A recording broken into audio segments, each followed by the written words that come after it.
Patunay raw ang pagkakasibak kay General Nicolas Torre bilang PNP chief na walang forever. Tingin pa ng ilang senador, sumobra sa pagdedesisyon si Torre ng walang pahintulot ng Pangulo. Narito po ang report ni Mayan Los Baños.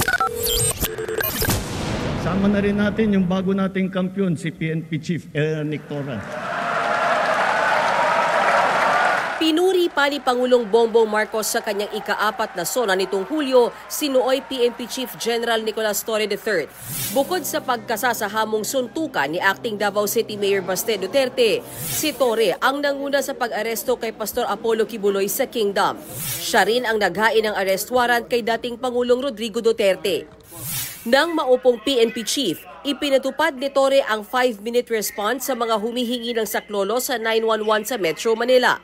Sa kabila niyan, sinibak ngayong araw si Torre, effective immediately. Ang pagtanggal sa kanya ay choice daw ni Pangulong Bongbong Marcos kahit wala siyang nilabag na anumang batas o patakaran. Sabi ni Senator Amy Marcos, parang nagdilang anghel siya. Sinita niya raw kamakailan si Torre nang tanggalin ng kapwa Ilocano na si Police Lieutenant General Jose Nartates Jr. bilang second in command sa PNP. Alam ko na-demote si Nartates at iba pang general na Ilocano, nagdadaig kung bakit daw nangyari yun. Kaya sinita ko siya, sabi ko, hoy, ba't ganun? Nako, may balik yan, magdahan-dahan ka. Hindi ko naman alam, magiging bilang anghel ako. At nagpapaumanhin ako, wala akong alam. Naniniwala rin si Senator Ping Lacson na nagmalabi si Torre nang tanggalin si Nartates at ilipat bilang Area Police Commander for Western Mindanao. Dapat daw, pinagpaalam ito sa Pangulo o di kaya sa kalihim ng DILG na ex-officio chairman din ng NAPOLCOM. Ngayon, si Nartates ang hahalili sa nabakanteng posisyon ni Torre. Ang isa pang dating PNP chief na si Senator Bato de la Rosa, galit man daw kay Torre dahil sa pagpapaaresto nito kina Kibuloy at Duterte, naawa rin daw siya dito. Galit ako na naawa ako sa kanya. Because I've been there.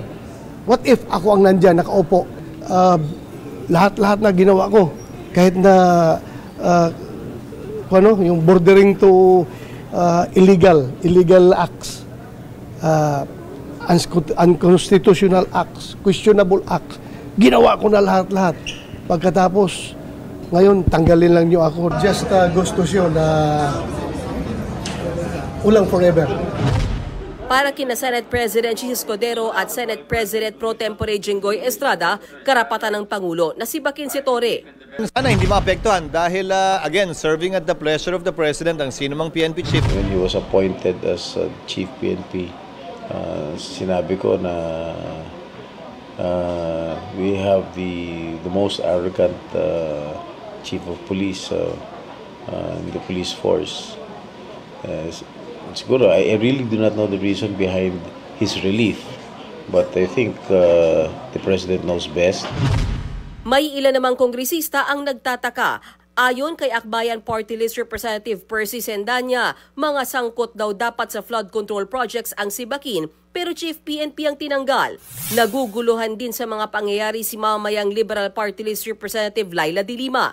Dapat daw, may magandang rason kung bakit tinanggal ang isang high-performing PNP chief. Wala pang pahayag tungkol sa kanyang pagkakasibak si Torre.